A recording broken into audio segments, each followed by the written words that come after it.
Seperti inilah kawan yang saya katakan dalam video kemarin ya. Akar sawit. Kita berbicara soal sawit lagi. Ini adalah akar sawit ya kawan ya. Akar sawit ini terus langsung ke tanah dia kan. Di tanah ini tidak ada pembusukan daun, pelepah atau bahan organik lainnya ya, nggak ada pembusukan apa-apa di sini. Ini sangat disayangkan sekali. Tapi kita coba lihat ya, pupuk alami atau pupuk organik yang saya buat. Seperti inilah dia kawan. Nah, ini yang saya katakan pupuk organik ya.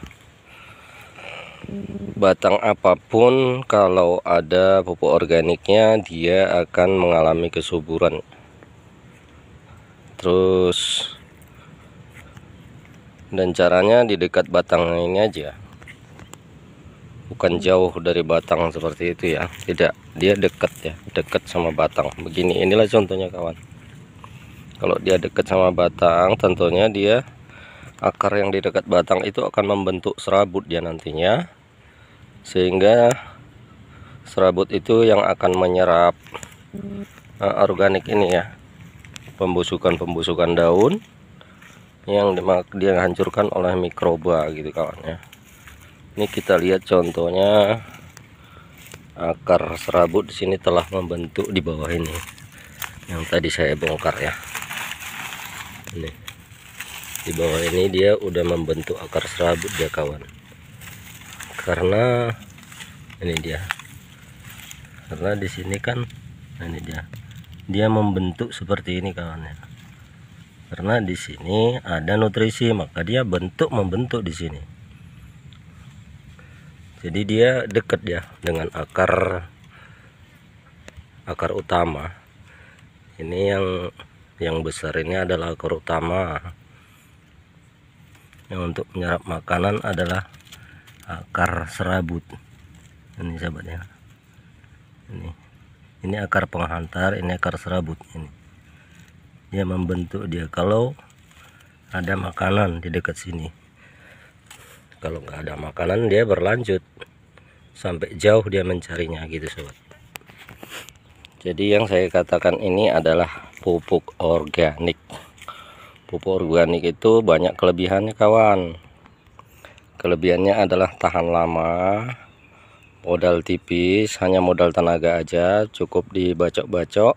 Satu pelepah itu dibagi 4 atau dibagi 3, udah tumpuk-tumpuk karena jadi bawahnya gini. Itu nggak akan berpengaruh itu ya. Dia pula tahan penyakit ya kalau dibuat seperti ini. Buktinya apa? Kita bayangkan sobat, di hutan sana itu, di hutan belantara. Di hutan belantara itu semuanya tumbuhannya subur-subur, nggak ada yang terkena jamur, yang nggak ada yang terkena penyakit ya. Karena apa? Pupuknya adalah organik atau alami.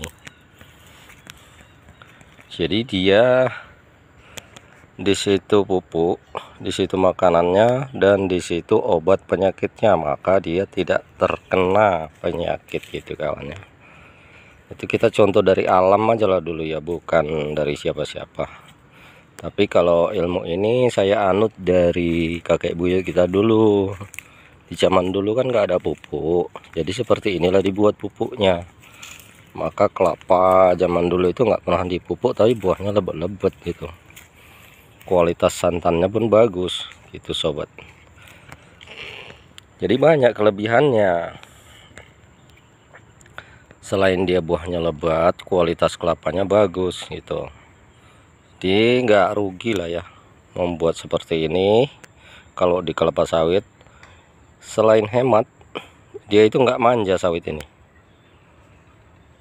nggak manja. Terus dia kokoh batangnya, nggak diserang jamur, nggak diserang penyakit apapun. Dan ini pengalaman pribadi kawan, bukan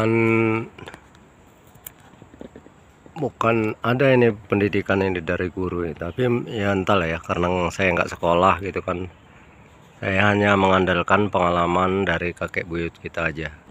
Tapi juga banyak saya lihat dari berbagai media ya, baik media televisi, media YouTube atau media lainnya, itu di luar negeri sana seperti di Jepang misalnya, di Thailand, di mana itu, di Uganda, memakai pupuk organik semua. Untuk melebatkan hutan pun di sana pakai pupuk organik.